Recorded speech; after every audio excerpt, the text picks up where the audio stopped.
শোনো শোনো মুসলমান, তোমার বুকে আঁকড়ে ধরো আল কোরআন। শোনো শোনো মুসলমান, তোমার বুকে আঁকড়ে ধরো আল কোরআন। কোরআন তোমার পথের দিশা, মুছে দিবে আমানিশা। তোমার পথের দিশা মুছে দিবে আমানিশা। জীবন জুড়ে আনবে বয়ে শান্তি সুখের বান।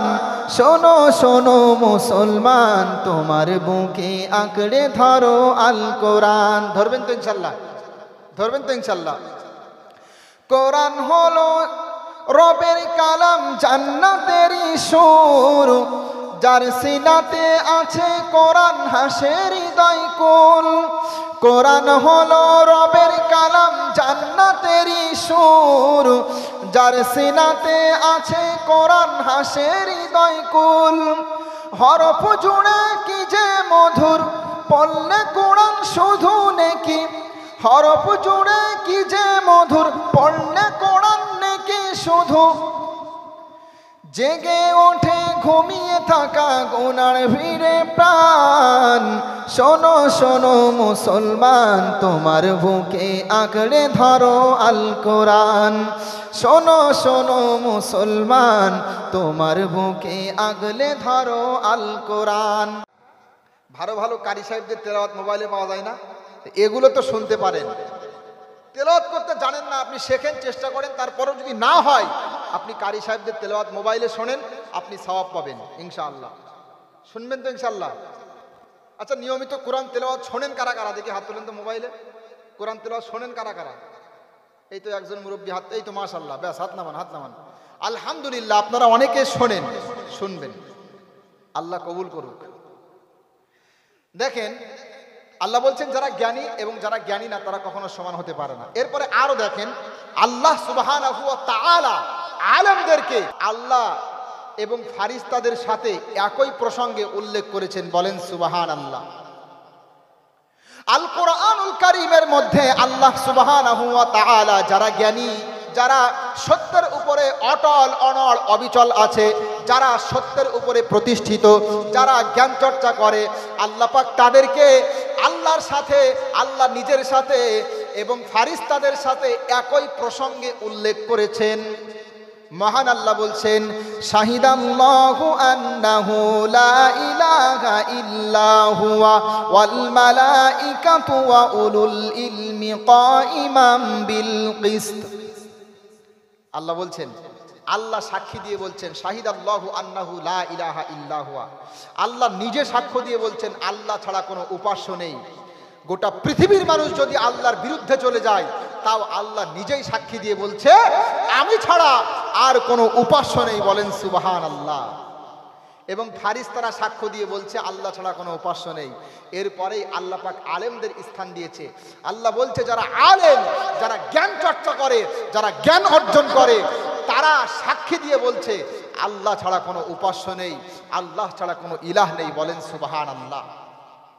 সাধারণ মুমিন মুসলমান যারা আপনারা ইমানদার আছেন, তারাও কিন্তু সাক্ষী দেন যে আল্লাহ ছাড়া কোনো উপাস্য নেই, ঠিক না? আপনারা কিন্তু সবাই বিশ্বাস করেন যে আল্লাহ ছাড়া কোনো কি নেই, উপাস্য নেই, সবাই বিশ্বাস করেন। এরপরেও আল্লাহ পাক স্পেশালি আলেমদেরকে স্বতন্ত্রভাবে উল্লেখ করে বললেন, আলেমরা উত্তর দিয়ে বলছে সত্যের উপরে প্রতিষ্ঠিত থেকে আলেমরা দ্বৈতহীন কণ্ঠে বলছে আল্লাহ ছাড়া কোনো উপাস্য নেই। তাহলে আলেম হয়তো আপনারা হতে পারেননি, আলেমদের পিতামাতা হতে পারবেন তো ইনশাল্লাহ নাকি? চেষ্টা করলে পারবেন না? অবশ্যই পারবেন। আলেমদের পিতামাতারও সম্মান আছে। তাফসীর ইবনে কাসিরের ভিতরে আমি একটা ব্যাখ্যা পড়েছিলাম, তাফসীরে মারিফুল কোরআনের মধ্যেও আছে, কিছু কিছু মানুষ জান্নাতে যাবে, জান্নাতে গিয়ে দেখবে যে অনেক সম্মানিত হয়েছে, অনেক সম্মান পেয়েছে। তখন তারা আল্লাহকে বলবে, আল্লাহ আমি তো এত সম্মানের অধিকারী ছিলাম না, আমি তো এতটা সম্মান পাওয়ার যোগ্য না, কিভাবে এত সম্মান আমার দেয়া হলো? তখন আল্লাহ পাক বলবে, ওই যে তোমার সন্তানটাকে আলেম বানিয়েছিলে, ওই যে তোমার সন্তানটাকে ধর্মের শিক্ষায় শিক্ষিত করেছিলে, ওই সন্তানটা তোমার জন্য দোয়া করেছিল, প্রার্থনা করেছিল, ওর দোয়াটা তোমার ক্ষেত্রে কার্যকর হয়েছে। বলেন সুবহানাল্লাহ। এজন্য আমরা যারা সন্তানদেরকে মাদ্রাসায় ভর্তি করেছি, সন্তানদেরকে ইসলামী শিক্ষায় শিক্ষিত করেছি, আলহামদুলিল্লাহ আমরা অবশ্যই অবশ্যই সম্মানিত হব ইনশাআল্লাহ। এরপরে লক্ষ্য করেন, আল্লাহ সুবহানাহু ওয়া তাআলা ঈমান আনার ক্ষেত্রে, ঈমান আনার বিষয়ে আলেমদেরকে সাধারণ মানুষের উপরে আল্লাহ পাক প্রাধান্য দিয়েছে, বলেন সুবহানাল্লাহ। সম্মানের ক্ষেত্রেও আল্লাহ পাক আলেমদেরকে প্রাধান্য দিয়েছেন সাধারণ মুসলমান মুমিনদের উপরে। মহান আল্লাহ বলছেন, ইয়ারফাইল্লাহুল্লাযীনা আমানু মিনকুম ওয়াল্লাযীনা উতুল ইলমা দারাজাত। সূরাতু আল মুজাদালা 28 নম্বর পারা, 2 নম্বর পৃষ্ঠা, 2 নম্বর রুকুর 11 নম্বর আয়াত। মহান আল্লাহ বলছে, আল্লাহ তোমাদের মধ্য থেকে যারা আলেম সম্প্রদায় জ্ঞান চর্চা করে, জ্ঞান অন্বেষণ করে, তাদের সম্মান এবং যারা ঈমান এনেছে তাদের সম্মান আল্লাহ বাড়িয়ে দেবে, বলেন সুবহানাল্লাহ। এখানে আল্লাহ সাধারণভাবে মুমিনদের কথা উল্লেখ করেছেন। সাধারণভাবে যখন আল্লাহ বলছেন যে ঈমানদার যারা, তাদের সম্মান আমি আল্লাহ বাড়িয়ে দেব, যখন আল্লাহ সাধারণভাবে বললেন যারা ঈমানদার তাদের সম্মান আমি আল্লাহ বাড়িয়ে দেব, তাহলে স্পেশালি আলেমদের কথা উল্লেখ না করলেও কিন্তু হতো, ঠিক না? কারণ ঈমানদারদের মধ্যে কিন্তু আলেমরাও আছে। এরপরেও আল্লাহ স্পেশালি আলেমদের কথা উল্লেখ করলেন। কারণ কি? কারণ আলেমরা এমন একটা সম্প্রদায় যারা ঈমানদারদের মধ্যে সর্বশ্রেষ্ঠ, বলেন সুবহানাল্লাহ। সেই আলেম না হতে পারলেও আলেমের পিতামাতা হবেন তো ইনশাল্লাহ। অনেকে ইনশাল্লাহ বলবে না, কারণ তাদের সন্তানরা এখন হাজার চেষ্টা করলেও আর হবে না। আমি একটা কথা সুন্দর করে বোঝানোর চেষ্টা করি, ওই যারা কুমার না, ওরা দেখবেন কাদা দুমড়ে মুচড়ে হাঁড়ি কড়া ইত্যাদি তৈরি করে, সুন্দরভাবে তৈরি হয়ে যায়। কিন্তু ওই কাদা যখন একবার আগুনে জ্বালিয়ে যখন শক্ত করে দেওয়া হয়, তো শক্ত করলে তখন যদি আপনি মোড়াতে যান তখন কিন্তু মুড়বে না, কি হবে বলেন? ভেঙে যাবে, ঠিক না? তখন কিন্তু আর মুড়বে না। এই জন্য যখন বাচ্চা সন্তান ছোট্ট থাকে তখন থেকেই তাকে ইসলামী শিক্ষায় শিক্ষিত করতে চেষ্টা করুন, তখন থেকেই তাকে ধর্মের জ্ঞান দেওয়ার চেষ্টা করুন। কারণ ওই বাচ্চা যখন বড় হয়ে যাবে আপনি চাইলে তাকে আর সোজা করতে পারবেন না, একটু বেশি সোজা করতে গেলেই তখন কটাস করে ভেঙে যাবে, ঠিক না? এই জন্য বলবো চেষ্টা করবেন তো। আলেমদের সম্মান অনেক বেশি। আল্লাহ মুমিনদের মধ্যে স্পেশালি আলেমদেরকে ব্যতিক্রমীভাবে এরকম বারবার উল্লেখ করছেন, কেন জানেন? কারণ আলেমরা এমন একটা সম্প্রদায় যাদেরকে কোরআনে অনুসরণ যোগ্য বলা হয়েছে, বলেন সুবহানাল্লাহ। মহান আল্লাহ বলছেন, ইয়া আইয়ুহাল্লাযীনা আমানু আতিউল্লাহা ওয়া আতিউর রাসূল ওয়া উলিল আমরি মিনকুম। কি সুন্দর আয়াত, সূরাতু আন-নিসার 59 নম্বর আয়াত। আল্লাহ বলছেন, ওহে যারা ঈমানদার, তোমরা আল্লাহর আনুগত্য করো। ভালো করে শুনবেন এই বিষয়টা। আল্লাহ বলছেন তোমরা আল্লাহর আনুগত্য করো এবং রাসূলের আনুগত্য করো, এবং তোমাদের মধ্যে যারা উলুল আমর যারা আছে তাদের অনুসরণ করো। এখন উলুল আমর কারা? অধিকাংশ মুফাসসির বলেন ইসলামী রাষ্ট্রের যারা শাসক তারাই হলো উলুল আমর, অর্থাৎ ইসলামী রাষ্ট্রের যারা শাসক কোরআন এবং হাদিস গবেষণা করে মানুষের জন্য যেই বিধানটা দিবে দেশ পরিচালনা করার ক্ষেত্রে, রাষ্ট্র পরিচালনা করার ক্ষেত্রে, সেটা মানুষের জন্য মানতে হবে। আবার অনেক মুফাসসির বলেছে যে উলুল আমর মানে হলো ফকিহগণ, যারা গভীর জ্ঞান রাখে হাদিস এবং কোরআনের, তারা। এখান থেকে প্রমাণিত হয় আলেমদের সম্মান। আল্লাহ পাক বলছেন আলেমদের অনুসরণ করতে, বলেন সুবহানাল্লাহ। তবে এখানে একটা কথা না বললেই নয়, আলেমরা অবশ্যই অনুসরণযোগ্য, তবে আলেমরা ততক্ষণ পর্যন্ত অনুসরণযোগ্য যতক্ষণ পর্যন্ত কোরআন এবং হাদিসের মধ্যে থাকবে। কোরআন এবং সুন্নাহর বাইরে চলে গেলে, ভণ্ডামি শুরু করলে তখন সে আর অনুসরণযোগ্য থাকে না। এজন্যই আল্লাহর আগে আতিউ শব্দ দিয়েছে, রাসূলের আগে আতিউ অর্থাৎ আনুগত্য করো এই শব্দ দিয়েছে। কিন্তু ওয়া উলিল আমরি, যার ব্যাখ্যায় আমরা আলেম সম্প্রদায়কে করছি, তাদের আগে কিন্তু অনুসরণ শব্দটা দেননি।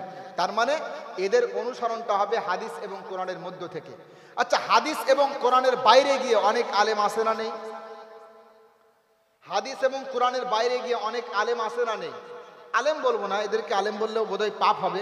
প্রকৃতার্থে আলেম আল্লাহ ভীরু যারা, তারা এরকম ভণ্ডামি করতে পারে না। আলেম নাম দিয়েছে জিকির করতে, মানে জিকির করছে কি রে বাবা, একেবারে স্টেজ কাঁপিয়ে ফেলছে, জিকির করতে করতে ওই বাঁশ বেয়ে বেয়ে সামিয়ানে উঠে পড়ে, আসে না নেই বলে, আসে না? জিকির করতে করতে বসেন বসেন। আচ্ছা জিকির হবে কার নামে বলেন তো? এই জিকির কার নামে হবে? আল্লাহর নামে হবে না? আর জিকির করছে শাহ আলী বাবা, গোলাপ শাহ বাবা, বসেন বসেন, বৈশা যান। কি একটা অবস্থা দেখেছেন? এগুলো ভণ্ডামি। বিশ্বাস করেন ভাই, আল্লাহর নামে জিকির হবে, বাবার নামে জিকির হবে। আল্লাহ রসুল কি কোনোদিন কোনো বাবার নামে জিকির করেছে? আল্লাহ রসুলের সাহাবীরা কি কোনো বাবার নামে জিকির করেছে বলেন? কার হবে, কার নামে জিকির হবে বলেন? জিকির করতে ভালো লাগে? আমার সাথে সকলে একটু জিকির করেন, লা ইলাহা ইল্লাল্লাহ, লা ইলাহা ইল্লাল্লাহ। दोनों जहां का मालिक अल्लाह, दोनों जहां का खालिक अल्लाह, दोनों जहां का मालिक अल्लाह, दोनों जहां का खालिक अल्लाह। सबका राज है एक खुदा, লা ইলাহা ইল্লাল্লাহ। বলেন লা ইলাহা ইল্লাল্লাহ, লা ইলাহা ইল্লাল্লাহ। তো যে কথা বলছিলাম, আলেমরা যদি কোরআন এবং হাদিসের বাইরে গিয়ে আলেম হয় তখন সে আর অনুসরণযোগ্য থাকে না। আমাকে একটা প্রশ্ন অনেক জায়গাতে করা হয়েছে এবং করা হয়। প্রশ্নটা কি জানেন? যে হুজুর, আলেম সম্প্রদায় তাদের কি ঐক্যবদ্ধ করা সম্ভব? মুসলমানদের কি এক জায়গাতে ঐক্যবদ্ধ করা সম্ভব? এই যে মুসলমানরা বিভিন্ন দলে দলে বিভক্ত, ঠিক না ঠিক বলেন? মুসলমানরা বিভিন্ন দলে দলে বিভক্ত, ফুরফুরা, দেওবন্দি, আলে হাদিস, চরমনা ইত্যাদি বিভিন্ন আছে না, বিভিন্ন দলে দলে বিভক্ত। তো আমাকে অনেকে প্রশ্ন করে, হুজুর মুসলমানদের কি ঐক্যবদ্ধ করা সম্ভব? আমি তখন বলি অবশ্যই সম্ভব। মুসলমানদের ঐক্যবদ্ধ করা সম্ভব, আর আলেমরা এটা চাইলে পারবে, কিন্তু তারপরে গোলামি থাকার কারণে, শয়তানি অন্তরের মধ্যে থাকার কারণে এগুলো করবে না। যদি বলেন কিভাবে সম্ভব, আমি আপনাকে দুইটা বিষয় ফলো করতে বলবো। এই দুইটা বিষয় কেউ যদি ফলো করে, মুসলমানরা এক জায়গাতে একত্রিত হতে পারবে। কে সুন্নি, কে হানাফি, কে শাফি, কে মালিকি, কে আহলে হাদিস, কে ফুরফুরাবি, কে দেওবন্দি, যাই হোক না কেন, এক জায়গাতে একত্রিত হতে পারবে। দুইটা বিষয় ফলো করতে হবে। কয়টা বিষয় বলেন? এটা খুব গুরুত্বপূর্ণ কিন্তু। প্রথম নাম্বার বিষয় হলো, কোরআন এবং সুন্নাহের মধ্যে যা কিছু আছে, কোরআন এবং সুন্নাহ দ্বারা যা কিছু প্রমাণিত, সবগুলো বিশ্বাস করতে হবে, একটাও অস্বীকার করা যাবে না। যেমন আপনি আমিন জোরে বলবেন নাকি আস্তে বলবেন? তিরমিজি শরীফ 59 নম্বর পৃষ্ঠার শেষের দিকে হাদিস বর্ণিত, রসুল যখন আমিন বলতেন তখন একটু জোরে বলতেন, বলেন সুবহানাল্লাহ। আবার 60 নম্বর পৃষ্ঠার শুরুর লাইনে হাদিস উল্লেখ, আল্লাহ রসুল যখন আমিন বলতেন তখন একটু আস্তে মৃদু আওয়াজে বলতেন, বলেন সুবহানাল্লাহ। আচ্ছা, এই যে দুটো হাদিস আমাদের সামনে স্পষ্ট, দুইটা হাদিসই সহিহ হাদিস, গ্রহণযোগ্য হাদিস। এখন বিষয় হলো, আমরা যদি একটু উদার হতাম আর বলতাম যে জোরে আমিন বলাও সুন্নাত, আস্তে বলাও সুন্নাত, দুইটাই হাদিস দ্বারা প্রমাণিত, যেহেতু এটা একটা ইসলামের একটা সৌন্দর্য, এগুলো কোনো বিষয় বলেন, আমিন বলা কি ফরজ? ফরজ কি বলেন? তো যদি আমরা সকলেই মানতাম যে এই দুইটাই হাদিস দ্বারা প্রমাণিত, আমি আস্তে বলি ঠিক আছে, তবে আমার যে ভাইটা জোরে বলে সে ভাইটাও সঠিক পথে আছে, যদি এরকম উদার নীতি ফলো করতাম তাহলে দলাদলি থাকতো। যে ভাইটা জোরে বলে ওরা তো আমাদেরকে মুসলমানই মনে করে না, ওরা তো আমাদেরকে মানে কবর পূজারি বলে, বুঝলেন? আবু হানিফা রাহমাতুল্লাহ আলাইহির মাযহাব মেনে চলার কারণে ওরা আমাদেরকে মানে মাজার পূজারি, এরপরে মনে করেন যে এরা ব্যক্তি পূজারি ইত্যাদি ইত্যাদি বলে। তো তাদেরকেও বলছি, তারা যদি একটু উদার হয়ে একটু ভাবতো যে যে ভাইয়েরা আস্তে আমিন বলে এটাও তো হাদিসে আছে, তো এরকম যদি উদার নীতি ফলো করতো তাহলে এই দুই দলের ভিতরে কোনো সমস্যা থাকতো? আপনি যদি হাদিস দেখেন তাহলে অস্বীকার করতে পারবেন না, রাফউল ইয়াদাইন করা যেমন হাদিসের মধ্যে আছে, আবার ইবনে মাসউদ রাদিয়াল্লাহু তাআলা আনহু থেকে রফউল ইয়াদাই না করার হাদিসও বর্ণিত আছে সহিহ সনদে। এখন দুইটাই হলো সহিহ হাদিস, বুঝলেন?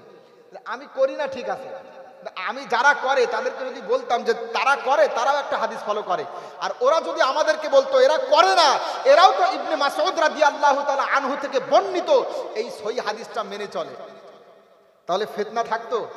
কিন্তু ওরা আমাদেরকে, আমরা আলহামদুলিল্লাহ আমরা উদারনীতি ফলো করি। আমাদের মাযহাবের আকীদা হলো এই ছোটখাটো মসলাতে যারা দলাদলি, মানে যারা মনে করেন শাফি, মালিকি, হাম্বলি আরও যেগুলো আছে, তাদেরকে আমরা পথভ্রষ্ট মনে করি না। কিন্তু ওই যে এক শ্রেণীর আছে এখন, এরা খুব বাড়াবাড়ি করছে, আমাদেরকে একেবারে পুরো মানে কবর পূজারি বানিয়ে দিয়েছে হানাফি মাযহাব ফলো করার কারণে। আরে মাযহাব ফলো করি তার মানে এই নয় যে কোরআন হাদিস বাদ দিয়ে মনের মতো আমল করি, এরকম বিষয়টা এমন না। তো আমি যে কথা বলছিলাম, কোরআন সুন্নাহ দ্বারা যেগুলো প্রমাণিত, এগুলো সব যদি আমরা বিশ্বাস করি, ইনশাআল্লাহ এই দলাদলি থাকবে না। উদারনীতি ফলো করতে হবে। আমি বড্ড মানে কষ্ট পাই, আমাকে অনেকে এরকম মনে করেন যে, অনেকেই, আমি একটু হাদিস কোরআনের কথা বলি, তারপরেও মনে করেন যে একটু চেষ্টা করি সবাইকে নিয়ে চলার, হাদিস কোরআনে যেগুলো আছে সবগুলো বিশ্বাস করার, আমিন জোরে আসতে, রফউল ইয়াদাইন করা যাবে যাবে না সব কিছুই বিশ্বাস করি। তো এক্ষেত্রে আমাকে অনেকেই বলেছে, হুজুর আপনি এটা কেমন করছেন, কিভাবে সঠিক হয়? আমিন জোরেই বলতে হবে, এটাই সহিহ হাদিস, রফউল ইয়াদাইন করতেই হবে, এটাই সহিহ হাদিস। তার মানে ওদের কনসেপ্টটা দেখেন, আমরা আল্লাহু আকবার বলে এখানে হাত তুলছি, এটা জয়ীফ, নাভিতে হাত বাড়ছি জয়ীফ, রফউল ইয়াদাইন করছি না জয়ীফ হাদিস।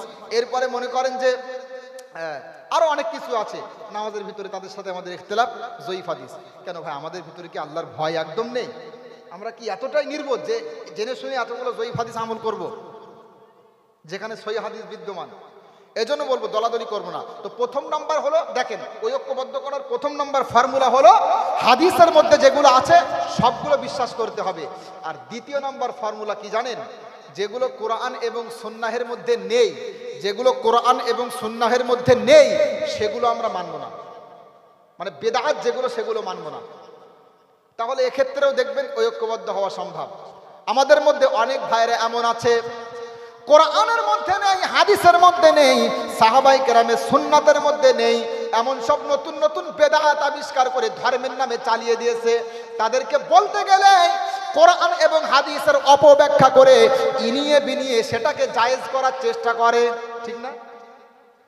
কিন্তু তাদেরকে বুঝতে হবে জায়েজ এবং সুন্নাত দুইটা আলাদা বিষয়।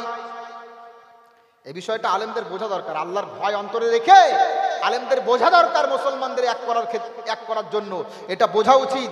গবেষণা ইজতিহাদ কখন গ্রহণযোগ্যতা পায়? যখন হাদিস এবং কোরআনের মধ্যে কোনো বিষয় সরাসরি থাকে না, নতুন নতুন মাসআলার ক্ষেত্রে ইজতিহাদের প্রয়োজন হয়, গবেষণার প্রয়োজন হয়।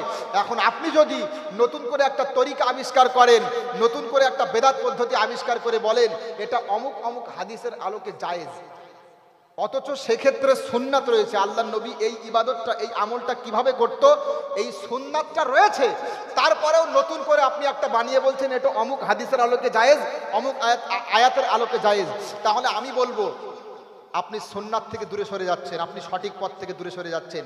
যেখানে সুন্নাত স্পষ্ট সেখানে গবেষণা করতে গেলেন কি করে? আপনি লজ্জা করা উচিত ছিল আপনার। বুঝতে পেরেছেন আমার কথা? এইভাবে যদি আলেমরা যদি বেদাতগুলো বর্জন করত আর হাদিসে যা কিছু আছে সবগুলো বিশ্বাস করত, উদারতার পরিচয় দিত, মুসলমানরা একে অপরকে ভাই মনে করত। কিন্তু আজকে পরিস্থিতি কি দেখেন? গত কয়েকদিন আগেও দেখলাম আপনাদের মুর্শিদাবাদে, ঝাড়খণ্ড থেকে একজন বক্তা এসে একেবারে গোটা দেওবান্দিদেরকে, একেবারে গোটা এই আকীদাতে যারা বিশ্বাসী সবাইকে কাফের ফতোয়া দিয়ে পালিয়ে গেল। এই নিয়ে কি গন্ডগোল আমি ইউটিউবে দেখেছিলাম। এগুলো মানে আমার পছন্দ হয় না। এগুলো কেন হবে? আমি কষ্ট পাই। নাস্তিকরা ইসলামের 12টা বাজিয়ে দিচ্ছে। নাস্তিকরা এখন হাদিস এবং কোরআন থেকে বিভিন্ন আয়াত, বিভিন্ন হাদিস উদ্ধৃতি করে অপব্যাখ্যা করে বহু মানুষকে পথভ্রষ্ট করতে, ইসলাম থেকে দূরে সরিয়ে নিচ্ছে। আর আমরা যদি এই সময়ে এরকম দলাদলি করি, কোন পর্যায়ে যাবে ইসলামটা? বুঝতে পারছেন? এজন্যই তো মহান আল্লাহ বলছেন আতিউল্লাহা ওয়া রাসূলাহু ওয়া লা তানাযাউ ফাতাফশালু ওয়া তাযহাবা রিহুকুম ওয়াসবিরু ইন্নাল্লাহা মা'আস সাবিরিন। বলেন আল্লাহু আকবার। মহান আল্লাহ বলছে তোমরা আল্লাহর আনুগত্য করো এবং নবীজি মুহাম্মদ সাল্লাল্লাহু আলাইহি ওয়াসাল্লামের আনুগত্য করো, অনুসরণ করো। নিজেদের মধ্যে দলাদলি করো না, নিজেদের মধ্যে ঝগড়া করো না। কি করো না বলেন? নিজেদের মধ্যে দলাদলি করো না, ঝগড়া করো না। আচ্ছা, নিজেদের মধ্যে ঝগড়া দলাদলি করলে কি হবে? ফাতাফশালু ওয়া তাযহাবা রিহুকুম, তোমাদের প্রভাব প্রতিপত্তি নষ্ট হয়ে যাবে, তোমাদের শক্তি সামর্থ্য হারিয়ে ফেলবে। আর আজকে এটাই হয়েছে, মুসলমানেরা দলে দলে বিভক্ত হয়ে যাওয়ার কারণে আজকে এই অবস্থা। মুসলমানরা দলে দলে বিভক্ত হয়ে যাওয়ার কারণে আজকে মুসলমানদের এই অবস্থা। আমাদের পাশের দেশ বাংলাদেশের অবস্থা দেখেন, আলেমদেরকে ধরে ধরে জেলখানার মধ্যে পড়া হয়। এটা কি দুঃখজনক না? অবশ্যই দুঃখজনক। কিন্তু এটা করতে সাহস পায় কিভাবে জানেন? মনে করেন জামাতে ইসলামের কেউ যদি জেলখানায় পড়া হয়, কওমিরা হাসাহাসি করে। আর কওমি অঙ্গনের কাউকে যদি জেলখানার মধ্যে পড়া হয়, জামাতিরা হাসাহাসি করে। চরমোনায় কেউ যদি বন্দী হয়, কারারুদ্ধ হয়, আজান গাছেরা মনে করেন হাসাহাসি করে। এই এমন একটা পরিস্থিতি, এই জন্যই তো এই অবস্থা। কোনো আলেমকে যদি নির্দোষ হওয়ার পরেও যদি জেলখানায় বন্দী করা হয়, আর সমস্ত মুসলমানরা, সমস্ত ঘরানার আলেমরা যদি স্টেজ থেকে একবার হুঙ্কার দিয়ে বলে কোনো আলেমকে অপরাধী সাব্যস্ত না হলে তাকে জেলখানায় রাখা যাবে না, অবৈধভাবে অত্যাচার করে, একদিনের জন্যও বিশ্বাস করেন জেলখানায় কারোর বাবার ক্ষমতা নিয়ে আটকে রাখবে। কিন্তু আলেমরা বলবে না। একদল যদি, কোনো দলের কেউ যদি গ্রেপ্তার হয়, আরেক দল হাসাহাসি করে। এই হলো পরিস্থিতি আমাদের। এটা করা যাবে না। মুসলমানদেরকে এক হওয়া লাগবে। কি হওয়া লাগবে বলেন? কথা বলেন। এক হওয়া লাগবে। আমাদের প্রভু এক, এক নবীর উম্মত, জীবন বিধান এক, ওই শিবানী কোরআন।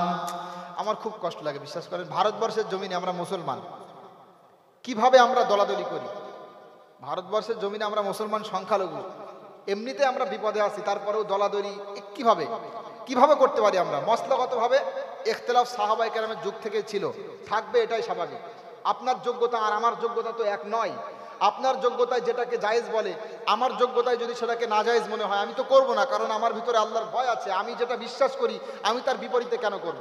আর আপনি যেটা বিশ্বাস করেন, আপনি তার বিপরীতে কেন করবেন? এটাই তো স্বাভাবিক। একে অপরকে তাও সম্মান করে চলবো আমরা।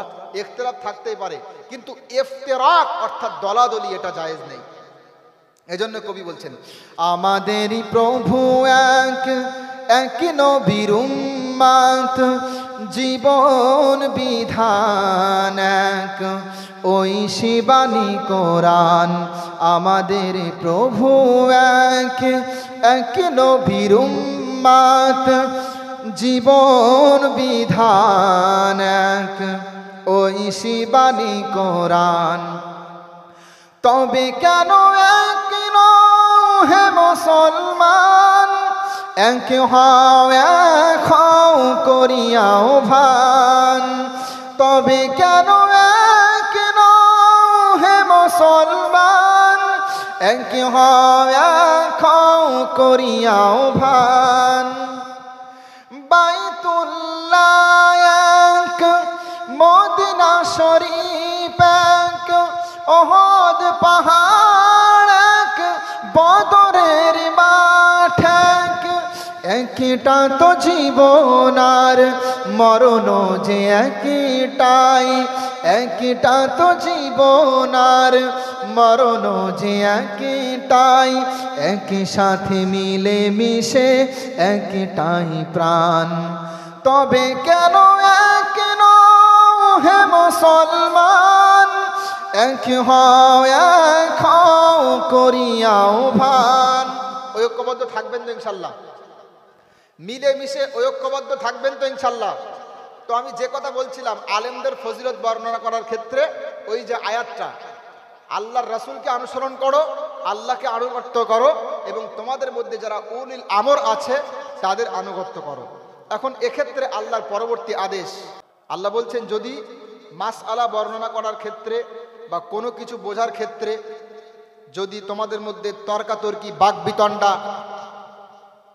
ইখতিলাফ হয়ে যায়, তো সেক্ষেত্রে তোমরা আল্লাহ এবং আল্লাহর রাসূলের দিকে ফিরে যাও। বলেন সুবহানাল্লাহ।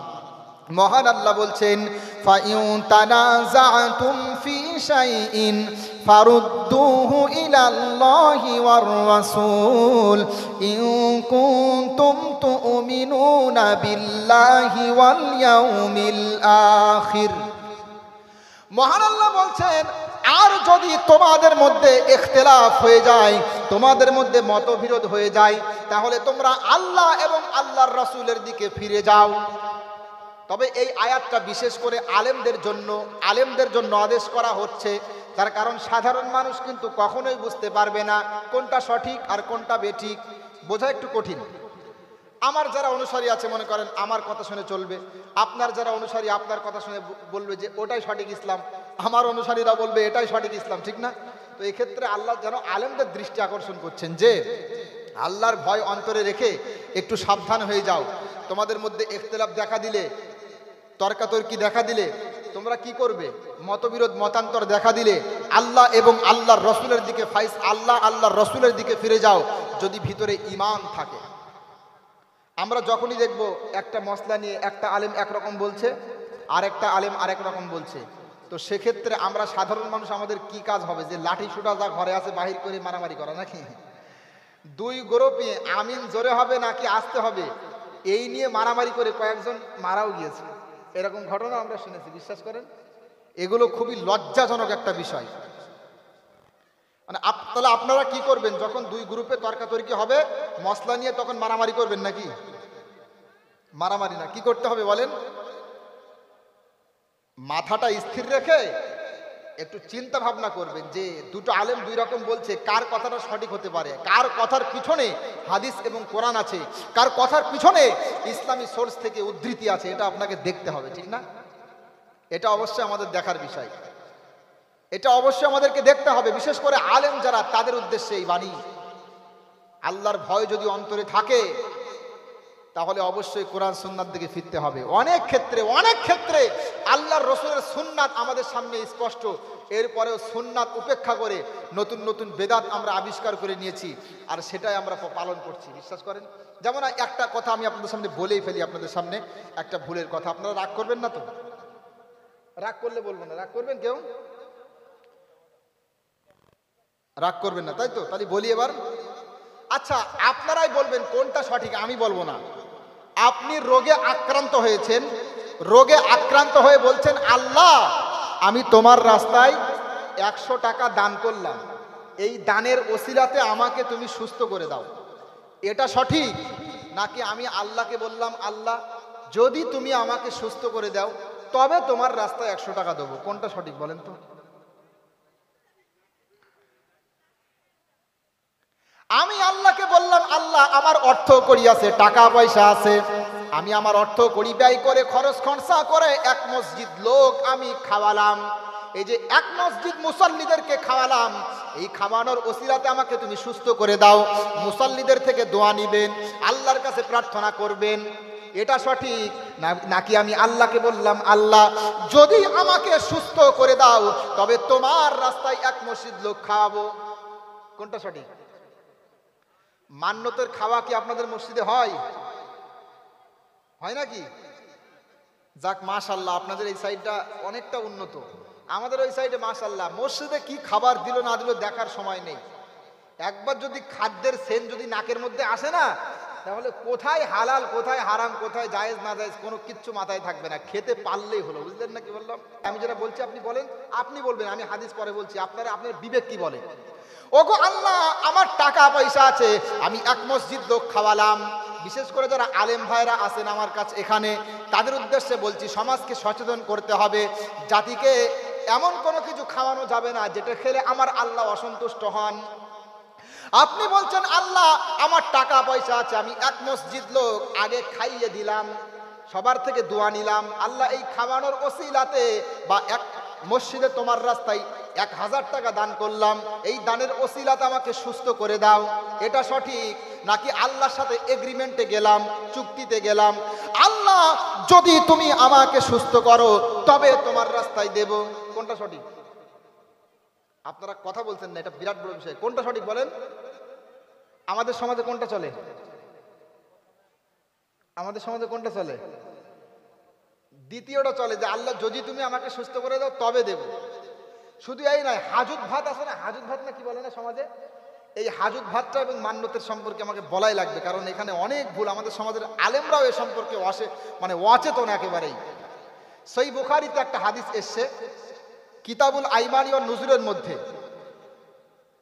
এই হাদিসটা বুখারীতে 2 জায়গাতে আছে, বুঝলেন, স্পষ্ট হাদিস।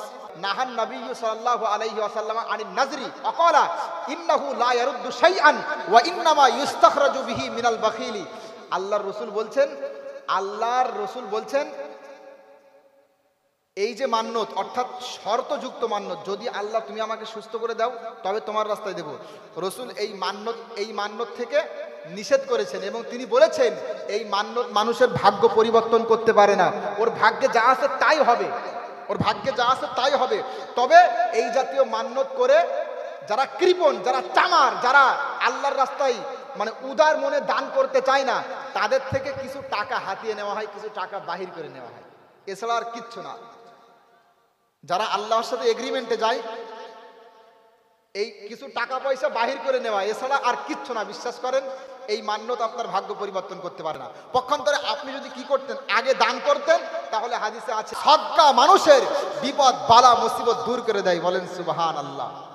এবার এক্ষেত্রে সদকা 2 প্রকার আছে, একটা হলো ফরজ সাদকা, একটা নফল সাদকা। ফরজ সাদকা যেমন জাকাত দেন তো আপনারা নাকি? জাকাত দেন তো? যাদের অর্থ কড়ি আছে তারা জাকাত দিবেন। মহান আল্লাহ বলছেন ওয়াল্লাযীনা ইয়াকুনিযুনায যাহাবা ওয়াল ফিদ্দাতা ওয়ালা ইউনফিকুনাহা ফী সাবিলিল্লাহ ফাবাশশিরহুম বিআযাবিন আলীম। আল্লাহ বলছে টাকা পয়সা সোনা রূপা অর্থ কড়ি যারা একত্রিত করে রাখে এবং আল্লাহর রাস্তায় ব্যয় করে না, হে নবী আপনি তাদেরকে আযাবের সুসংবাদ দিয়ে দিন। কি সুন্দর কথা। যারা অর্থ কড়ি একত্রিত করে, এখানে কিন্তু সোনা আর রূপার কথা বলা হচ্ছে। আপনারা জানেন রাসূলের যুগে টাকা কিন্তু কাগজের টাকা ছিল না, সোনা এবং রূপা ছিল, দিরহাম এবং দিনার, এটাই ছিল তদানীন্তন সময়ের টাকা। তো রাসূল বলছেন যারা এগুলো সঞ্চয় করে একত্রিত করে রাখে, আল্লাহর রাস্তায় ব্যয় করে না, অর্থাৎ ফরজ যাকাত দেয় না, হে নবী আপনি তাদেরকে আযাবের সুসংবাদ দিয়ে দেন।